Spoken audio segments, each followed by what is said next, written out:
The day the sky burned, Commander Elena Vasquez floated peacefully in the observation deck of Research Station Harmony 7, watching Earth rotate slowly beneath her. The blue marble looked perfect from this distance, with swirling white clouds covering the green continents where 3 billion humans lived their daily lives. Elena had spent 15 years in space, but she never got tired of seeing her home world from orbit. The year 2394 had been humanity's most peaceful in decades, with colonies thriving on 17 worlds and trade routes connecting distant star systems. Elena's comm unit buzzed softly, interrupting her morning meditation.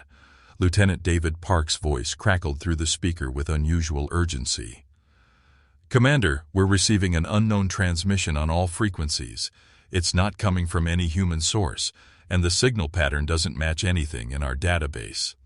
Elena pushed off from the viewport and drifted toward the command center, her magnetic boots clicking against the metal deck plating as artificial gravity took hold. In 30 years of space service, she had never encountered anything like this. The command center buzzed with activity as Elena's crew of 20 scientists and technicians worked frantically at their stations. Dr. Sarah Kim looked up from her console with worry lines creasing her forehead. "Commander, this transmission is being broadcast simultaneously to Earth, Luna Base, Mars Colony, and every human outpost in known space. Whoever sent this message wanted to make sure we all heard it at the same time." Elena felt a cold sensation growing in her stomach as she realized this was humanity's first contact with alien intelligence, and it didn't sound like a friendly greeting. The main screen flickered to life, displaying a three-dimensional hologram of a creature that looked like a cross between a praying mantis and an armored warrior. The being stood over 8 feet tall, with 4 arms ending in razor-sharp claws and compound eyes that glowed with malevolent intelligence. When it spoke, its voice was like grinding metal mixed with the screech of tearing steel. "Primitive humans, I am War Prime Corvex of the mighty Zephyrian Empire. For 1,000 years we have conquered worlds across this galaxy, bringing order to chaos and strength to weakness." Elena watched in fascination and growing horror as the alien continued its proclamation. "Your species has violated ancient territorial boundaries by expanding beyond your birth world. The 17 colonies you have established belong to the Zephyrian Empire by right of conquest and superior evolution. We do not negotiate with inferior life forms, nor do we show mercy to those who defy our will." The creature's mandibles clicked together in what might have been amusement or anticipation of violence. "You have 48 standard hours to evacuate all human presence from the claimed worlds and return to your home planet," Corvex continued, his voice growing more threatening with each word. "Any humans found outside Earth's solar system after this deadline will be terminated immediately. Your military forces will surrender unconditionally, and Earth will submit to Zephyrian oversight for the next 500 years. This is not a negotiation or a request. This is an ultimatum from your new masters." The transmission ended abruptly, leaving Elena and her crew staring at a blank screen in stunned silence. Lieutenant Park broke the silence first, his voice barely above a whisper. "Commander, are we really going to abandon everything we've built? 17 worlds, millions of colonists, entire generations who have never even seen Earth."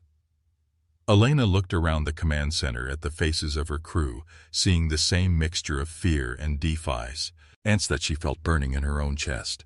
Elena opened a priority channel to Earth Central Command, where Admiral Patricia Hayes had been monitoring the alien transmission from her office beneath the Rocky Mountains. "Admiral, this is Commander Vasquez reporting from Harmony 7. We just received what appears to be a declaration of war from an alien empire calling itself the Zephyrians. They're demanding complete evacuation of all human colonies within 48 hours. Admiral Hayes's weathered face appeared on the screen, showing the strain of command decisions that could determine humanity's survival. "Elena, we've been analyzing this transmission for the past 30 minutes, Admiral Hayes replied grimly. Our xenobiology experts believe these Zephyrians are a warrior species with advanced technology far beyond our current capabilities. President Martinez has called an emergency session of the Global Defense Council, but the preliminary assessment isn't encouraging. We might be facing an enemy we cannot defeat through conventional warfare. Elena felt her heart sink as she realized humanity might be forced to choose between submission and extinction. On Earth, President Maria Martinez stood before the Global Defense Council in the secure conference room beneath Geneva. Representatives from every nation sat around the massive table, their faces reflecting the weight of the impossible decision before them. Ladies and gentlemen, we face the greatest crisis in human history, President Martinez began, her voice steady despite the magnitude of the situation. An alien empire has given us 48 hours to abandon our colonies and submit to their rule. The question before us is simple: do we comply with their demands, or do we fight? General Robert Stone, chairman of the Joint Chiefs of Staff, stood up slowly, his uniform displaying 40 years of military service ribbons. Madam President, our analysis shows that the Zephyrian fleet consists of at least 100 warships, each equipped with weapons capable of destroying entire cities. Our combined military forces might delay them, but we cannot win a direct confrontation. Perhaps we should consider a strategic withdrawal while we develop new technologies and prepare for a future counterattack. Ambassador Julia Chen rose from her seat with determination blazing in her eyes. General Stone, with respect, humanity has never bowed to tyrants, whether they come from Earth or the stars. Our colonies represent the dreams and hopes of millions of people who left everything behind to build new worlds. If we abandon them now, we abandon everything that makes us human. I propose we send a message back to this war-prime Corvex. Humanity does not negotiate with terrorists, regardless of what planet they come from. The debate continued for 6 hours as representatives argued about humanity's response to the alien ultimatum. Some favored compliance to save human lives, while others insisted that surrender would only delay the inevitable destruction of human civilization. President Martinez listened to every argument before making the decision that would determine humanity's fate. "The vote is unanimous," she announced as the final tally appeared on the main screen. "Humanity will not surrender our colonies or submit to alien rule. We will fight for our freedom, whatever the cost may be." 47 hours and 30 minutes after the alien ultimatum, War-Prime Corvex received humanity's official response through the same communication channels he had used for his demands. President Martinez appeared on his flagship's main screen, flanked by Admiral Hayes and General Stone. "War-Prime Corvex, humanity rejects your demands completely. Our colonies will not be abandoned, our military will not surrender, and Earth will never submit to foreign rule. If you want our worlds, you'll have to take them by force. But understand this: humanity has survived ice ages, plagues, world wars, and every other catastrophe our planet could throw. We will survive you as well." Corvex's compound eyes blazed with fury as he processed humanity's defiant response. No species had ever refused Zephyrian demands so boldly, and the insult demanded immediate and overwhelming retaliation. "Foolish humans, you have chosen extinction over wisdom. Your pathetic military cannot stand against the might of the Zephyrian war machine. We will destroy your homeworld as an example to other species who might consider defying our authority." Corvex turned to his weapons officer with deadly intent. "Launch the planet killers. Target their major population centers. Leave enough survivors to spread word of what happens to those who defy the Empire."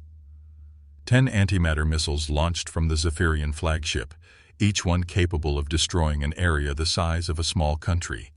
The weapons streaked through space toward Earth at 90% of light speed, their warheads containing enough destructive power to crack continental plates. Elena watched in horror from Harmony 7 as the missiles approached her home world, knowing that nothing in Earth's arsenal could intercept weapons of such advanced design. The first missile struck Shanghai at exactly 14:32 Greenwich Mean Time, creating a fireball that could be seen from the moon. The explosion vaporized everything within a 50-kilometer radius and sent electromagnetic pulses racing across Asia, knocking out power grids and communication networks. London disappeared next in a flash of pure energy that turned the Thames Valley into a smoking crater. Moscow, Tokyo, New York, Los Angeles, Cairo, Sydney, Mumbai, and Sao Paulo followed in rapid succession as each missile found its target with perfect accuracy.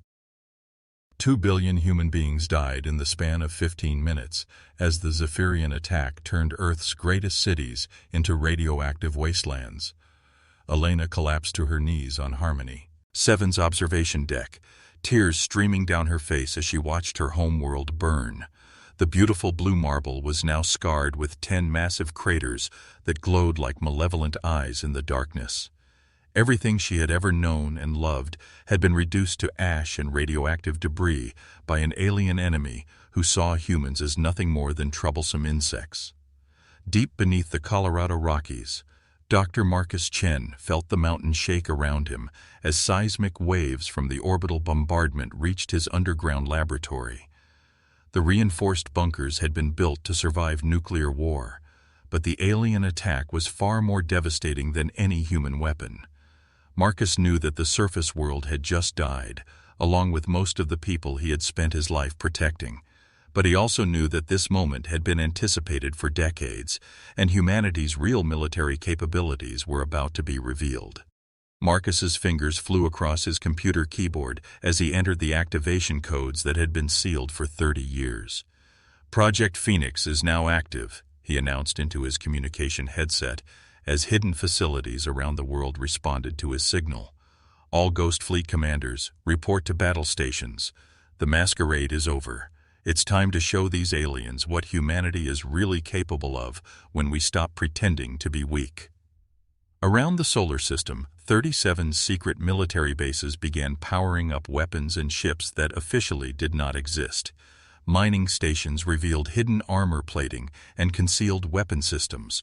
Cargo vessels dropped their disguises to show advanced warships equipped with technology that the Zephyrians had never encountered. Research facilities activated production lines that had been manufacturing weapons in secret for decades. The sleeping giant of human military might was finally awakening, and its anger would shake too. The galaxy. The sleeping giant awakens. Captain Rosa Martinez had spent 5 years pretending to be a simple asteroid miner in the belt between Mars and Jupiter, using her ship's industrial equipment to harvest ice and rare minerals for the colonies. Her crew of 12 believed they were just another commercial operation, trying to make an honest living in the dangerous void between worlds. They had no idea that the cargo vessel Distant Thunder was actually one of humanity's most advanced stealth warships, equipped with weapons that could destroy entire enemy fleets. Rosa's comm unit crackled to life with Dr. Chen's activation signal, and she felt a mixture of relief and deadly anticipation flow through her body. For 5 years, she had watched Zephyrian scout ships patrol human space while pretending to be harmless civilians. For 5 years, she had endured the humiliation of being ignored by alien warriors who saw humans as primitive and unthreatening. Now the masquerade was over, and it was time for the Zephyrians to learn the price of underestimating humanity. "All hands, this is Captain Martinez," Rosa announced over the ship's internal communication system as she made her way to the hidden command center behind the mining equipment storage bay. "Project Phoenix is now active. Report to your true duty stations immediately. We are no longer miners. We are the sword of humanity's vengeance, and we have targets to eliminate." Her crew moved with practiced precision as they dropped their civilian personas and became the elite military unit they had always been. The Distant Thunder's hull panels slid away to reveal plasma cannons and missile tubes that had been concealed for years. The ship's mining laser array reconfigured into a focused beam weapon system capable of cutting through any known armor. Most importantly, the exotic matter drive came online, bending space around the VEC cell and making it capable of speeds that would astound even the advanced Zephyrians. Rosa smiled grimly as her ship transformed from a harmless mining vessel into a predator designed to hunt aliens in the darkness of space. Rosa's sensors detected a Zephyrian patrol squadron moving through the asteroid belt, probably looking for human survivors to eliminate after the orbital bombardment of Earth. The alien ships were beautiful in their own way, with crystalline hulls that sparkled like jewels and energy fields that made them appear almost magical. But Rosa felt no admiration for her enemies as she prepared to introduce them to humanity's true military capabilities. These were the murderers who had just killed 2 billion innocent people, and they deserved no mercy. "Target the lead destroyer first," Rosa ordered her weapons officer, Lieutenant Commander Jake Peterson, as the distant Thunder moved into attack position behind a large asteroid. "We'll hit them with a full spread of quantum torpedoes, then finish off any survivors with the plasma cannons." These aliens wanted to see what humans are capable of when pushed to the limit. Let's give them a demonstration they'll never forget. The first quantum torpedo struck the Zephyrian destroyer amidships, causing a massive explosion that tore through the alien vessel's crystalline hull like tissue paper. The ship's exotic matter reactor went critical, creating a chain reaction that consumed the destroyer from the inside out. The other Zephyrian ships scattered in panic, trying to identify the source of the attack that had just eliminated their flagship in a single devastating strike. Rosa's second salvo caught a Zephyrian cruiser as it attempted to flee toward open space, the plasma cannons punching holes through armor that was supposed to be impenetrable. The alien ship lost attitude control and began tumbling end over end, trailing atmosphere and debris from multiple hull breaches. Within minutes, the proud Zephyrian patrol had been reduced to drifting wreckage with no survivors to report what had happened to them. "That's 3 enemy vessels eliminated, Captain," Jake reported as he watched the last Zephyrian ship break apart through the targeting system's display. "Should we move to another sector before enemy reinforcements arrive?" Rosa nodded and ordered her helmsman to set course for the outer planets, where intelligence reports indicated larger Zephyrian formations were operating. The distant Thunder disappeared into the void between asteroids, leaving no trace that it had ever been in the area. Similar attacks were occurring throughout human space as the Ghost Fleet revealed itself to an increasingly confused and frightened Zephyrian command structure. Captain David Kim's stealth ship Silent Hunter eliminated an entire enemy squadron near Neptune, while Commander Sarah Johnson's vessel, Dark Star, destroyed a Zephyrian supply convoy bound for the outer colonies. Within 6 hours of Dr. Chen's activation signal, 37 Zephyrian ships had been destroyed by enemies who struck without warning and vanished like ghosts. On the colony world of New Avalon, Colonel James Park received Dr. Chen's transmission in his hidden command bunker beneath the planetary capital. The surface above him was crawling with Zephyrian occupation forces who believed they had conquered another helpless human world. The aliens had no idea that New Avalon's entire infrastructure had been designed as a massive military trap, with weapons and soldiers hidden beneath every building and installation. "Attention all Phoenix units," James broadcast on encrypted frequencies to resistance cells across the planet. "The masquerade is over. All civilian personnel should take shelter immediately. Military personnel, activate your hidden weapons caches and prepare for immediate combat operations. These aliens wanted to occupy a human world. Let's show them what that really means." Across New Avalon, warehouse floors slid away to reveal underground armories filled with advanced weapons and equipment. Civilian factories activated hidden production lines that began manufacturing ammunition and military supplies. Agricultural centers revealed missile launch sites and anti-aircraft guns that had been disguised as irrigation systems. The peaceful farming community that the Zephyrians thought they had conquered was actually a heavily fortified military base designed to destroy occupying forces. James led the first strike team out of the tunnels beneath the capital city, targeting a Zephyrian communication array that was coordinating the occupation forces. His soldiers were equipped with powered armor and energy weapons that matched or exceeded anything the aliens possessed. The Zephyrians had expected to face primitive humans with chemical firearms and crude explosives. Instead, they found themselves fighting an enemy that seemed to appear from nowhere and disappear just as quickly. The first Zephyrian garrison fell within 20 minutes as James's team destroyed their command structure and eliminated their leadership. Similar attacks occurred simultaneously across the planet as hundreds of hidden resistance cells revealed themselves and struck at alien positions with devastating coordination. The Zephyrians had occupied 17 human worlds, believing they were dealing with helpless colonists. They were about to discover that every human colon, it was actually a military fortress designed to trap and destroy invading armies. Back on Earth, Admiral Hayes coordinated the global counterattack from her deep bunker command center, watching as reports flooded in from across human space. The Ghost Fleet was systematically hunting down and eliminating Zephyrian patrols, while the hidden resistance forces on occupied worlds were wreaking havoc among alien garrison troops. For the first time since the orbital bombardment, Hayes allowed herself to feel a spark of hope that humanity might survive this war. "Admiral, we're receiving a priority transmission from War Prime Corvex," reported communications specialist Rebecca Torres from her station. "The alien commander wants to speak with human leadership about the recent attacks on his forces. His tone suggests he's beginning to realize that this war isn't going according to his plans." Hayes smiled grimly as she realized the Zephyrians were starting to understand that they had awakened something far more dangerous than they had anticipated. Corvex's image appeared on the main screen, but his previous arrogance had been replaced by confusion and growing concern.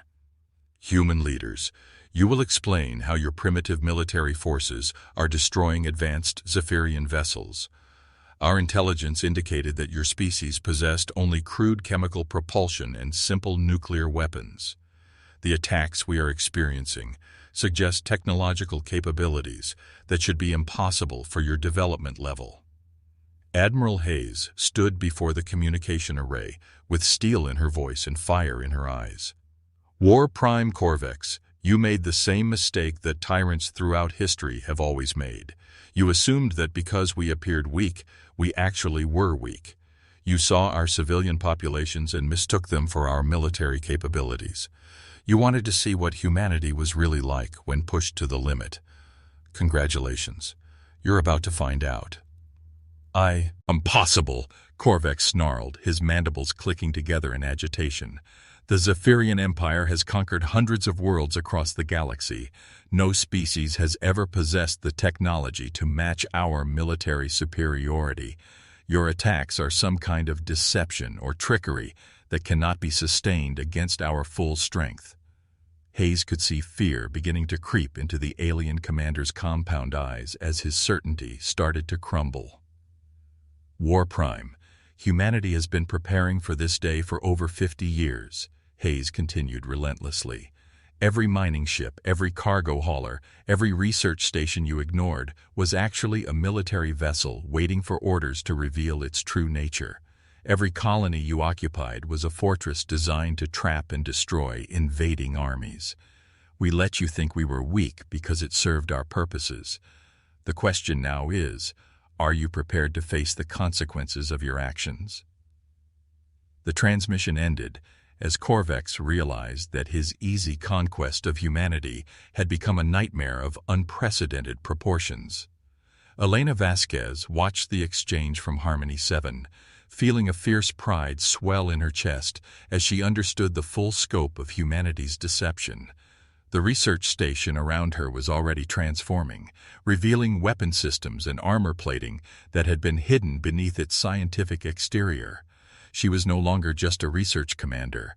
She was a warship captain, and she had aliens to hunt. Dr. Chen's voice crackled over the emergency frequencies as he addressed the entire human military network. "All units, Phase 2 of Project Phoenix is now commencing. The Ghost Fleet will rendezvous at coordinates Tango 7 for the final assault on the Zephyrian home fleet. Colonial resistance forces will continue harassing operations until enemy garrison troops are eliminated. The masquerade is over. It's time to show this galaxy what happens when you attack humanity's home. Elena felt the thrill of anticipation coursing through her body as Harmony 7's hidden weapons came online and her crew prepared for the greatest battle in human history. The Zephyrians had wanted to demonstrate their power by destroying Earth's cities. Now humanity would demonstrate something far more terrifying, the absolute fury of a species that had been underestimated by its enemies. The sleeping giant was fully awake now, and its retribution would echo across the stars for 1,000 years. The final battle was about to begin, and this time humanity would not be the prey.